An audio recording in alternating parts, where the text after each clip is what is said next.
સૌને જય શ્રી કૃષ્ણ, જય શ્રી રાધે, જય શ્રીમન નારાયણ.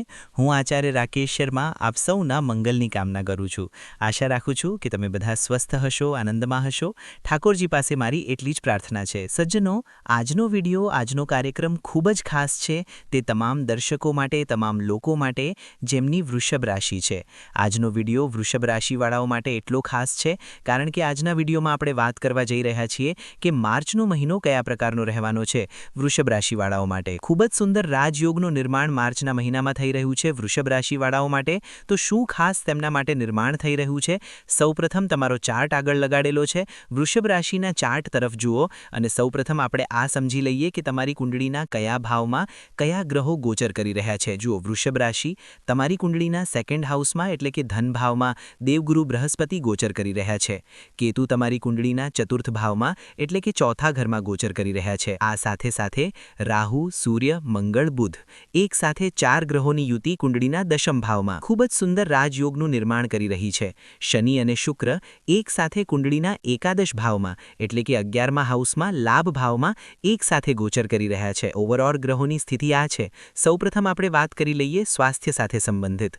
વૃષભ રાશિ સ્વાસ્થ્ય કેવું રહેવાનું છે માર્ચના મહિનામાં? જુઓ, સ્વાસ્થ્ય સાથે સંબંધિત જો વાત કરીએ તો સ્વાસ્થ્યમાં ખૂબ જ એક સારો પરિવર્તન અહીં દેખાઈ રહ્યો છે. એટલે કે આકર્ષણથી ભરપૂર, ઉર્જાથી ભરપૂર, આત્મવિશ્વાસથી ભરપૂર અને ક્યાંક ને ક્યાંક સારું પહેરવું, સારું ફરવું, સારું ખાવું, સુખની પ્રાપ્તિ વિશેષ રૂપે તમારા માટે રહેવાની છે. કોઈપણ બીમારી અથવા કોઈપણ રોગથી તમે પીડિત હતા તો તમે જોશો ખૂબ જ સુંદર વિકાસ અને ખૂબ જ સારો સમય તમારા માટે રહેવાનો છે. આ સાથે સાથે દેવગુરુ બૃહસ્પતિ તમારી કુંડળીના ધન ભાવમાં બેઠા છે એટલે કે સેકન્ડ હાઉસમાં. આ 11 માર્ચ પછીનો ખૂબ સારો સમય વૃષભ રાશિવાળાઓ માટે લઈને આવી રહ્યો છે કારણ કે ક્યાંક ને ક્યાંક દેવગુરુ બૃહસ્પતિ 11 માર્ચ 2026થી દેવગુરુ બૃહસ્પતિ વક્રીથી માર્ગી અવસ્થામાં આવી રહ્યા છે અને આ ખૂબ જ સારા શુભ સંકેત છે. વૃષભ રાશિ ધન ભાવમાં બૃહસ્પતિ હજુ સુધી પૈસા આવી તો રહ્યા હતા પરંતુ ટકી રહ્યા નહોતા. મહેનત ખૂબ થઈ રહી હતી પરંતુ તેના અનુસાર પ્રાપ્ત થઈ શકતું નહોતું. પરંતુ હવે જોશો, દેવગુરુ બૃહસ્પતિ 11 માર્ચથી જેમ જ વક્રીથી માર્ગી થશે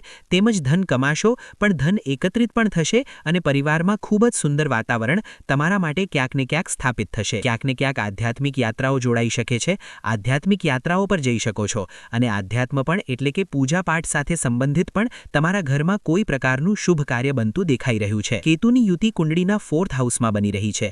વિશેષ રૂપે પ્રોપર્ટીનો લાભ આ સમયમાં થતો દેખાઈ રહ્યો છે. એક નવી પ્રોપર્ટી, નવું વાહન, પરંતુ તેની સાથે સાથે એક ધ્યાન રાખવાનું છે. કેતુ જમીનના ભાવમાં બેઠા છે તો વિશેષ રૂપે ધ્યાન રાખજો. જો પ્રોપર્ટી અથવા કોઈપણ કન્સ્ટ્રક્શનના કામમાં જો તમે પૈસા લગાવો તો લેવડ દેવડના વિષયોમાં સાવધાની રાખવાનો પ્રયાસ કરો. બસ એટલી વાત છે. રાહુ, સૂર્ય, મંગળ, બુધની યુતિ એક સાથે કુંડળીના દશમ ભાવમાં બનવી ક્યાંક ને ક્યાંક રાજયોગથી ઓછી નથી. આ સમયમાં વિશેષ રૂપે રાજનીતિના ક્ષેત્રમાં જે લોકો છે તેમને વિશેષ રૂપે ઉન્નતિ પ્રાપ્ત થશે કારણ કે રાહુ, મંગળ, સૂર્ય, બુધ એક સાથે આ ક્યાંક ને ક્યાંક રાજનીતિના ક્ષેત્રમાં ઉન્નતિ અપાવશે, ક્યાંક ને ક્યાંક વ્યાપારમાં વૃદ્ધિ કરાવશે, પ્રોપર્ટીમાં લાભ કરાવશે. સાથે સાથે ગવર્મેન્ટ જોબ હોય, પ્રાઇવેટ જોબ હોય, જે પણ તમે કાર્ય કરો છો તેમાં વિશેષ રૂપે એક ઉન્નતિના શુભ અવસર તમને પ્રાપ્ત થશે. ક્યાંક ને ક્યાંક સારા લોકો વચ્ચે અને મોટા લોકો વચ્ચે તમારું રહેણાંક આ સમયમાં થતું દેખાઈ રહ્યું છે. ઊંચા પદ પર બેઠેલા લોકો સાથે મળવા મળાપ, સારા સંબંધ સ્થાપિત થશે. ક્યાંક ને ક્યાંક રાજ્યથી માન સન્માન પણ મળવાનું છે. વિશેષ રૂપે property dealing, architecture, interior designing અને હોટલ મેનેજમેન્ટ આ સાથે સંબંધિત અને વિશેષ રૂપે બિઝનેસ, કન્સ્ટ્રક્શન, વર્કિંગ આથી ખૂબ જ સારા યોગ તમારા માટે ક્યાંક ને ક્યાંક ખૂબ જ સારા શુભ અવસર તમારા માટે લઈને આવી રહ્યા છે. સાથે સાથે તેમાં જુઓ શનિ અને શુક્ર. શનિ અને શુક્ર કુંડલીના લાભ ભાવમાં બેઠા છે એક સાથે. લાભ ભાવમાં શનિ અને શુક્રનું એક સાથે બેઠવું ક્યાંક ને ક્યાંક આ એકદમથી વ્યક્તિ યુ ટર્ન લે છે એટલે કે એકદમથી તેના જીવનમાં એક એવું પરિવર્તન આવે છે કે અચાનક તેને કંઈક અચાનકથી લાભ થઈ જવો કારણ કે આ લાભ ભાવ છે. કુંડળીનું ફર્સ્ટ હાઉસ, સેકન્ડ હાઉસ પ્રતિનિધિત્વ કરે છે ધનને અને કુંડળીનું 11મું હાઉસ પ્રતિનિધિત્વ કરે છે લાભને. તો આ સમયમાં લાભના ખૂબ સારા સ્ત્રોત છે અને વિશેષ રૂપે શુક્રને સુખનો કારક પણ માનવામાં આવ્યો છે અને શનિ ન્યાયપ્રિય છે. તો એટલે કે ન્યાયપ્રિય, ન્યાયનો પૂર્વ વિશેષ રૂપે ન્યાયનું પાલન કરતા સુખનો ભોગ કરવો. એટલે કે જો તમે વિશેષ રૂપે જુઓ કે જેમ કે મીન રાશિ શુક્રની પોતાની ઉચ્ચની રાશિ છે તેમાં વિશેષ રૂપે પ્રભાવશાળી થઈ જાય છે. તો જેમ કે તમે બિઝનેસ કરી રહ્યા છો, નોકરી કરી રહ્યા છો, એકદમથી તેમાં ગુડ અચીવ કરવું, કંઈક ને કંઈક આ પ્રકારના યોગ ક્યાંક ને ક્યાંક નિર્મિત થશે. બાહ્ય સંપર્કોથી વિશેષ રૂપે લાભ થઈ શકે છે. આ વાતનું ધ્યાન રાખો. ભાગ્યને લઈને ભાગ્યેશ જે છે તે શનિ છે અને વિશેષ રૂપે લાભ ભાવમાં શુક્ર સાથે બેઠા છે. તો આ સ્થિતિમાં લક્ષ્મીનો યોગ પણ ખૂબ સુંદર રહે છે. ક્યાંક ને ક્યાંક લક્ષ્મી પ્રાપ્તિના સુંદર સુઅવસર આવા વ્યક્તિને પ્રાપ્ત થાય છે અને ક્યાંક ને ક્યાંક તમે તમારા ઉપર ખર્ચ કરતા દેખાશો, પરિવાર ઉપર ખર્ચ કરતા દેખાશો. ક્યાંક ને ક્યાંક સુખપૂર્વક આ સમય તમારા માટે ક્યાંક ને ક્યાંક સારો રહેવાનો છે. ભાગ્યમાં પણ જે કમજોરી આવી રહી હતી તેના સંબંધિત પણ જો કોઈ પરિવર્તન હતું તો ભાગ્યથી પણ સારા એક સફળતાના યોગ તમારા માટે નિર્મિત થશે. તો જેમના પણ વૃષભ રાશિવાળાઓની કુંડળી બનેલી છે તેઓ પોતાની કુંડળી કાઢો અને આ 4 વાતો જે હું કહી રહ્યો છું તેને તમે નોંધ કરી લો, કારણ કે આ 4 વાતો જે છે મુખ્ય રૂપે જો કોઈની પણ કુંડળીમાં આ પ્રકારનો દોષ જો બને છે તો તેની વિધિ વિધાનથી પૂજા કરાવવી પરમ આવશ્યક હોય છે.